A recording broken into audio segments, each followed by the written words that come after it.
Hi everyone, and welcome to our multi-part series on what investors need to know about the cloud. I'm Rex Moore, along with longtime full techie Max Keeler. You've been here about 16 years, I think. Max, first of all, quickly, what is the cloud?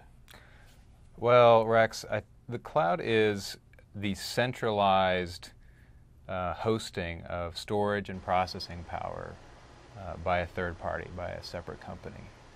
So they're pulling in all the data and all the processing power that a small business or a company might need to do on their own, shipping it over to them. Okay, and actually I have gone out to where the Motley Fool's cloud is, and we've taken some video. I've done a story. You can see that linked in the text below.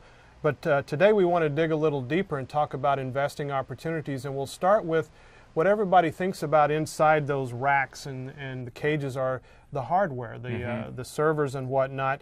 And I talked with Motley Fool engineer, network engineer Grant Harrelson about this, and this is what he said. For our storage backend, we use EMC primarily. We use the EMC Symmetrics product. That's what we use for the backend, and then for our front-end actual web servers, we run most of our servers and virtualization platform off of Cisco UCS. It really allows us the flexibility to add and remove servers ad hoc whenever we need to and expand quite easily. And then that, coupled with VMware, allows us to expand our infrastructure very, very easily. Our load balancers are made by F5.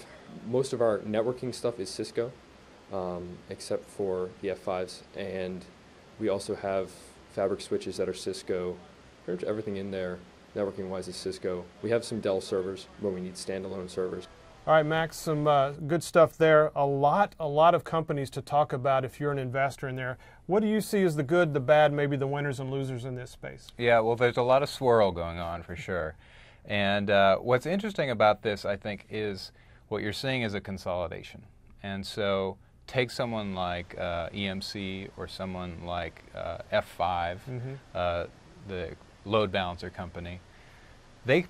Currently they have a lot of customers, a lot of small businesses, a lot of medium-sized businesses, and they're able to direct sell to those businesses. And so here's a good package for them. They can upsell, they can cross-sell, and they can kind of have deep relationships with these customers. All of a sudden, these customers are going away, and in their place are these monolithic big boys like Amazon, Microsoft, and Google, who are going to basically drive a harder bargain and start to commoditize some of these services.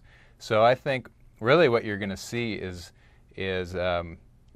not necessarily a blossoming of a lot of new technology, but a consolidation into these big warehouses, almost these Walmarts, if you will, of processing power. So winners here, Amazon, Google, Microsoft, Rackspace.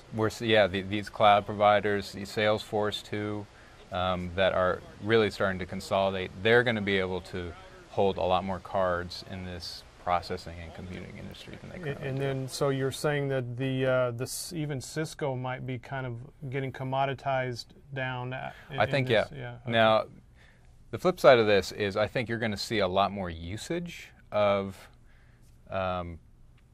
processing power in general. So you will see a rise in the amount, but again, it's going to be commoditized. And Cisco is going to be beholden to these larger companies in a way that they currently aren't. So that'll be interesting to see how it plays out. All right, and in our next installment, we'll dig a little deeper and talk about hard drives. So thanks for joining us today.